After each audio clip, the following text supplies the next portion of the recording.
So I'm starting a new salsa journey. I was reminded by Lisa Sutton from Sutton's Days that we should not alter tested and approved recipes, and that's exactly what I've been doing with the salsas. Every year it's different depending on what I have in my garden.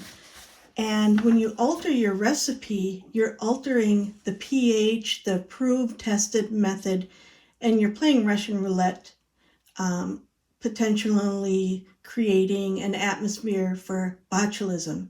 So what I did is I thought, well, I better start at ground zero, because some years we grow a lot of peppers, and some years I have one kind and I'll add more, and I'll just keep adding till it tastes the way I want, and that's wrong to do. So I researched recipes, searching only tested and approved recipes, trying to find one that had some stuff that was important to us. Not everybody likes garlic. We love garlic. So in a single serving, this called for 8 cloves of garlic. Well, that was something that we approved of. I also went as far as, well, cloves of garlic come in different sizes, and we grow garlic, and we have small, medium, large. So what is the average amount? Well, in 1 clove of garlic, the average amount is 1 teaspoon. So I really researched that. And the other thing that was important to us was we grew this year 11 varieties of tomatoes and 15 varieties of peppers. And we like things spicy, and I wanted to be able to interchange that. And I came with this recipe. It calls for 2.5 cups of bell peppers, but I can also do this as 2 cups of bell peppers, half a cup of serranos, and so on. So there's room for me to have uniqueness in there while I maintain the exact amount in this tested recipe.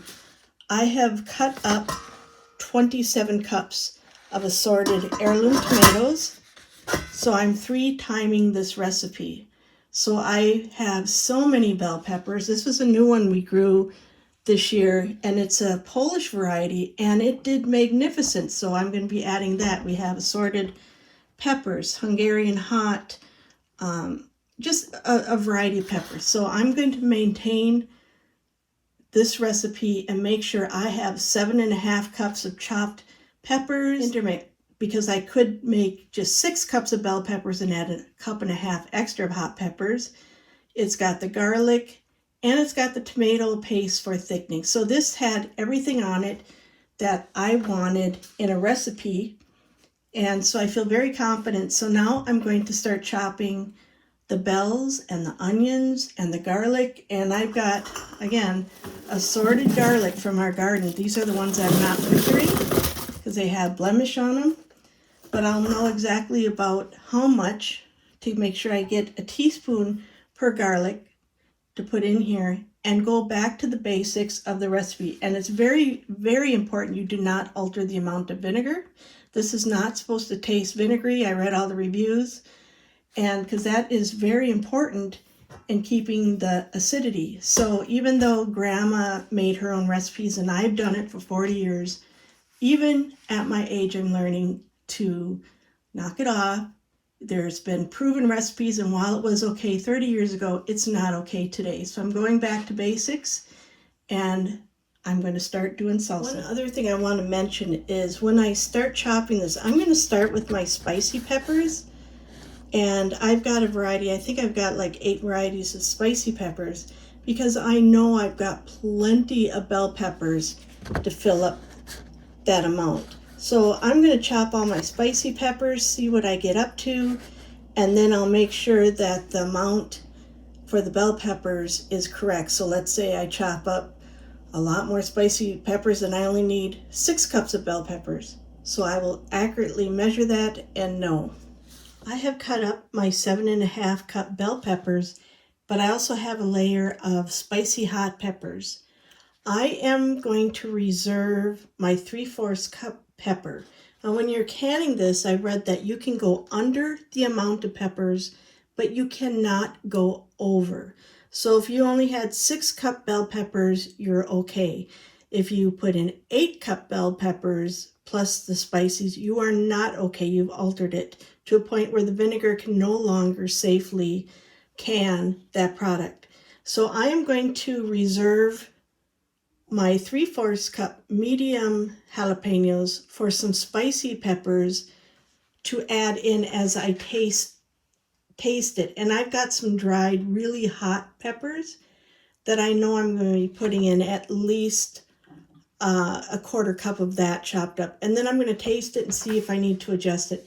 As always, whenever I add in my spicy peppers, I do taste it, because sometimes you will get what is a spicy pepper that is not spicy, or a medium pepper that's very spicy. So I like to taste each one so I know what's going in, and it took me a while for my tongue to cool down on a couple.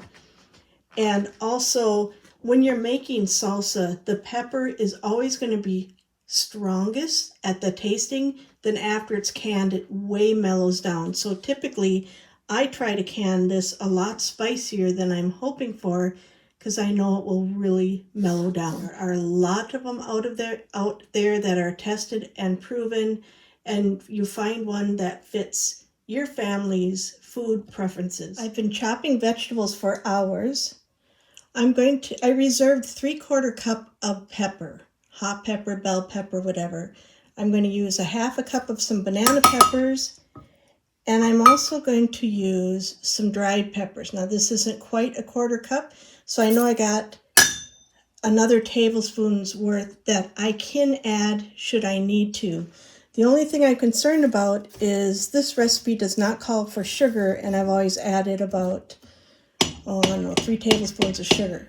So if I need to, I can adjust that by adding a sweeter pepper next time. I'm not going to do it this time. This will be as is. So now I'm going to get ready to heat this up and get salsa going. As a side note, I'm researching that says I can safely add sugar and it will not alter the pH. I'm going to do a little more research, and I may add a couple teaspoons of sugar if that's the case.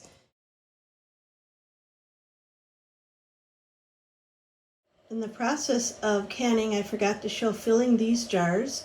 I've got these ones filled, and I have another batch to be filled. I tasted the salsa using this tried and tested recipe. It's close to mine. The only difference is you could taste a little more vinegar than what I've been putting in, which is actually a good and safe thing.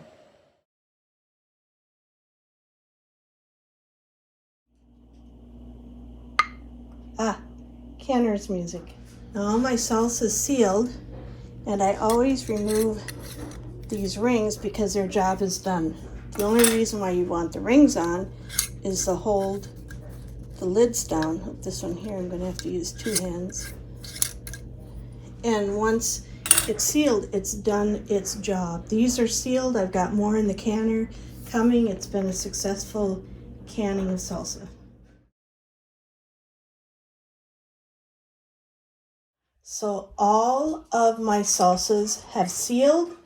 They've been tested by the family and they approve, and I'm already prepped for tomorrow's project, which is going to be Lisa Sutton's recipe for unstuffed pepper soup. And I've got Bison thawing. I've got another big bowl of bells. I've got all my ingredients out, so I'll be good to go tomorrow.